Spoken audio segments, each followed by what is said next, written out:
Kisah bayangan yang tak ikut bergerak. Namaku Laras, mahasiswi tingkat akhir jurusan perfilman di Jakarta. Aku sedang mencari referensi untuk tugas dokumenter tentang jejak visual di era 90-an. Dosenku menyarankan agar aku menelusuri arsip lama fakultas yang disimpan di gudang bawah kampus, tempat yang katanya dulu terbakar sebagian pada tahun 2001. Gudang itu bau debu dan cat lama. Kotak-kotak karton menumpuk seperti tak pernah disentuh. Di antara tumpukan itu, aku menemukan satu benda kecil yang menarik perhatianku. Kaset mini DV dengan label hampir pudar. Ujian akhir 1999. Entah kenapa, tulisan itu membuat bulu kuduku berdiri. Tapi rasa ingin tahu lebih besar dari rasa takut. Aku bawa kaset itu ke ruang editing, memasangnya di kamera tua, dan menyalakan pemutar. Gambar pertama tampak samar. Seorang wanita muda berdiri di depan cermin, tersenyum, lalu gambar bergetar, suaranya mulai berdengung seperti gangguan sinyal. Wajah wanita itu berubah perlahan, senyumnya memudar, matanya kosong, dan bibirnya terbuka lebar seperti hendak berteriak. Tapi tak ada suara.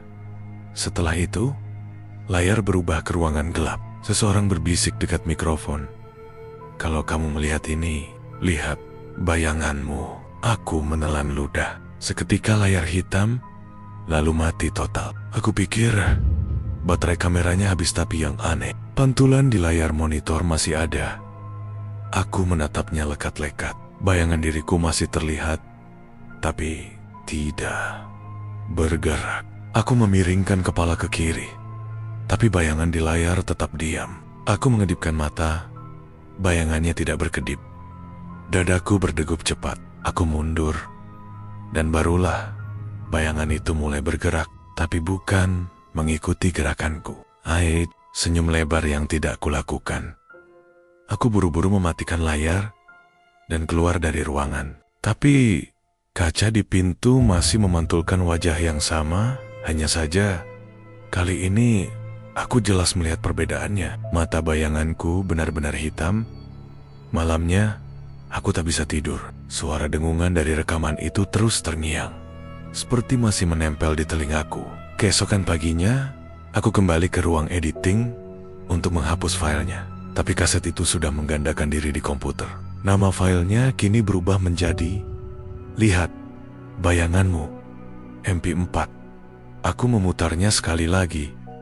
Dan kali ini, bayangan di layar bergerak sedetik lebih lambat dari aku. Sampai akhirnya, ia menatap lurus ke arah kamera, dan bibirnya bergerak tanpa suara. Aku tak bisa dengar apa yang ia ucapkan. Tapi saat layar padam, pantulan di monitor yang mati masih menatapku. Bibirnya bergerak pelan, membentuk kata yang jelas. "Giliranmu." Sejak malam itu, aku tak lagi menatap cermin terlalu lama. Ada sesuatu yang berbeda. Bayanganku kini bergerak tak seirama. Kadang, saat aku berhenti, ia masih melangkah satu langkah lagi. Awalnya kupikir aku kelelahan, mungkin efek stres karena tugas akhir. Tapi kemudian, kejadian kecil mulai muncul. Hal-hal yang membuatku yakin bayangan itu ingin keluar. Pagi itu, aku sedang menyikat gigi. Cermin kamar mandiku sedikit berembun. Saat aku mengusapnya, aku melihat bayanganku tersenyum padaku. Padahal bibirku datar. Refleks, aku mundur. Tapi di pantulan itu, bayangan Laras tetap berdiri di tempat kepala miring. Matanya menatapku lekat-lekat. Dan di detik berikutnya, ia mengangkat tangan, mengetuk sisi dalam cermin. Tuk-tuk. Tuh, suara ketukannya terdengar nyata. Dari balik kaca, aku menjerit dan menjatuhkan sikat gigi. Kaca bergetar, seolah ada yang menekan dari dalam. Sebelum akhirnya tenang kembali. Kupikir aku berhalusinasi. Tapi setelah itu, aku perhatikan sesuatu. Bayangan itu kini tampak lebih jelas dari biasanya, seolah lebih tebal. Siang harinya, aku menghubungi Reno, teman satu jurusan. Aku ceritakan apa yang terjadi. Tapi ia hanya tertawa kecil. Laras, kamu terlalu banyak nonton footage lama. Efek flickernya mungkin ganggu otak. Aku kesal, tapi mengajaknya ke ruang editing untuk membuktikan. Saat file lihat, bayanganmu, MP4 diputar, gambarnya tampak biasa, sampai menit ketiga. Bayangan di layar menatap lurus ke arah kamera, lalu menirukan gerakanku. Kali ini aku sadar, ia meniru dengan jeda yang semakin cepat, seperti sedang berusaha mengejarku. Tiba-tiba, layar bergetar. Reno langsung memukul tombol stop, monitor padam. Tapi di pantulan layarnya yang hitam, masih terlihat dua bayangan, aku dan Reno. Namun bayangan Reno tampak normal, sedangkan bayanganku sedang menatap ke arah Reno. Meskipun aku sendiri sedang melihat ke bawah, Reno langsung mundur dan berkata, "Lar, itu tadi bayanganmu." Belum sempat ia melanjutkan, lampu ruangan padam. Kami berdua terpaku. Dalam gelap itu, terdengar dengungan yang sama seperti di video. Lalu, perlahan, sesuatu muncul di layar monitor yang mati. Wajah seseorang, wajahku, tapi mata hitamnya bergerak. Di sisi yang salah dari kaca, kami kabur dari ruang editing. Tapi saat menutup pintu, aku sempat melihat refleksi di kaca pintu. Di sana, bayanganku masih berdiri, menatap ke arahku. Dan kali ini, di ujung bibirnya muncul retakan seperti garis cermin yang pecah. Aku mulai sadar, bayangan itu bukan sekadar pantulan. Ia adalah sesuatu yang pernah hidup, dan sekarang, ia menyusulku ke dunia nyata. Hari-hariku berubah menjadi mimpi buruk. Aku mencoba menutupi semua cermin di kamar dengan kain hitam, tapi setiap kali bangun tidur, kain itu selalu jatuh. Dan dari balik pantulan kaca meja belajar, aku sering melihat diriku sendiri sedang tidur. Padahal aku jelas sedang terjaga. Aku mulai kehilangan akal. Akhirnya, aku menemui Pak Suryo, dosen tua yang dulu pernah mengajar mata kuliah sinematografi di akhir 90-an, tahun yang sama dengan label di kaset itu.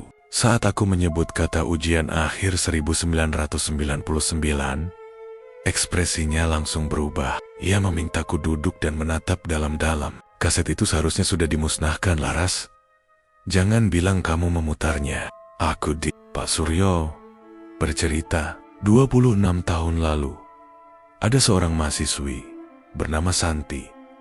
Ia mengerjakan proyek film eksperimental bertema pantulan jiwa. Tapi setelah syuting, Santi hilang tanpa jejak. Saat mahasiswa lain menonton hasil rekamannya, mereka mengaku melihat Santi di belakang pantulan mereka sendiri. Sejak itu, fakultas menutup ruang editing lama, dan proyek itu tak pernah dibahas lagi. Santi percaya cermin bisa menyimpan jiwa manusia kalau direkam dengan kamera analog. Tapi dia tak pernah sadar, yang tertinggal di balik cermin itu bukan bayangan biasa. Tubuhku merinding. Aku menunjukkan potongan video dari kaset itu di laptop. Saat gambar muncul, wajah Pak Suryo memucat. Ia menunjuk layar dan berbisik, "Itu bukan Santi lagi, itu bayangannya." Malamnya aku menonton ulang video itu sendirian. Aku ingin membuktikan sesuatu. Saat bayangan di layar menatap kamera, aku pause. Ku besarkan gambarnya. Di sisi kiri layar, di balik pantulan kaca tempat Santi berdiri, ada sosok lain, kabur, tapi terlihat jelas seperti seseorang yang berdiri di belakangnya. Dan ketika aku perhatikan lebih lama, aku melihat wajah itu adalah aku sendiri. Aku terlonjak mundur. Kursi jatuh. Layar masih memutar sendiri meski tombol pause aktif. Bayangan di layar menoleh pelan ke arahku.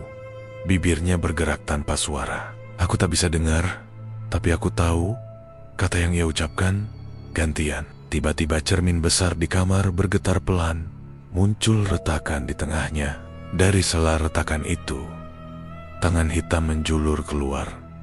Ramping, licin, dan bergerak seperti bayangan yang meleleh. Aku menjerit, tapi suara itu seolah terserap masuk ke dalam kaca. Dan sebelum aku sempat berlari, aku melihat jelas. Bayanganku di cermin tersenyum, sementara tubuhku tak bisa bergerak. Tubuhku membeku, napasku tercekat.